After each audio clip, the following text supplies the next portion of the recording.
A month before the SATs, Jenny Reed, could see my score. Literally, it was just floating right above my head. But there was a catch. Every time I cracked open a prep book, my score would drop by 10 points. But if I skipped a day of school, it jumped right back up by 10. So I played the system. For a whole month, I barely lifted a finger. The number glowing over my head was a solid 1560. When the scores finally dropped online, I'd scored a 500. And the 1560? That was my little sister Patricia's score. My parents lost it. As punishment, they got me a grueling night-and-law shift job at a local electronics factory. That first night, a bunch of guys I'd never seen before cornered me in the parking lot and beat me half to death. Fading in and out of consciousness, I heard my sister's voice right by my ear. "You just had to 1-up me, didn't you?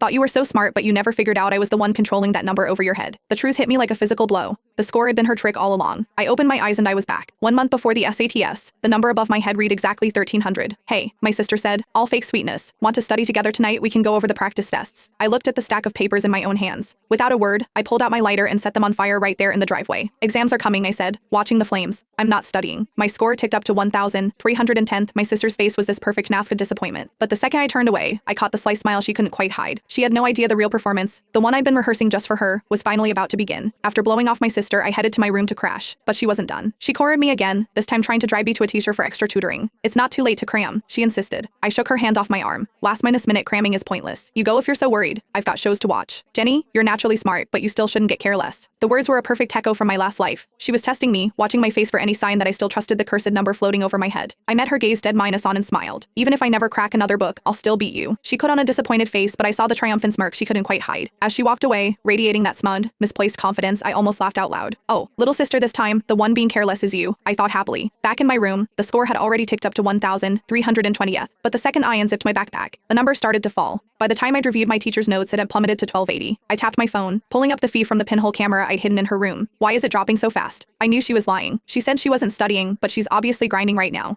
"Why doesn't she believe the score?" A cold, unfamiliar voice answered her. "Why are you panicking? Once it drops below 1,000, it'll detonate right on top of her. Studying is basically a death wish." My blood ran cold, but my sister looked thrilled. She deserves it. Who told her to start studying and mess with my head? Staring at the falling number, my mind raced. I had to find a way to fool this thing, and fast. I spent the next hour trying everything, no matter what I did. The moment I engaged with any study material, the score kept dropping. When it hit 1,000, it flashed a violent, warning red. Pure adrenaline shot through me. I slammed my book shut, grabbed my stuff, and booked it to an all-modest night bar downtown. I didn't breathe easy until I saw the number climb back to 1530 on the reflection in my phone. And right on cue, my sister noticed it, too. On the surveillance feed, she looked unbearably smug. I knew that idiot would fall for it. She's probably out partying right now, thrilled that her score is going up from slacking off. She actually thinks she's going to score a 1,530th. That's my score. Watching her celebrate, I let out a cold laugh and killed the feed. She had no idea I just cracked the code on how to cheat the score over my head.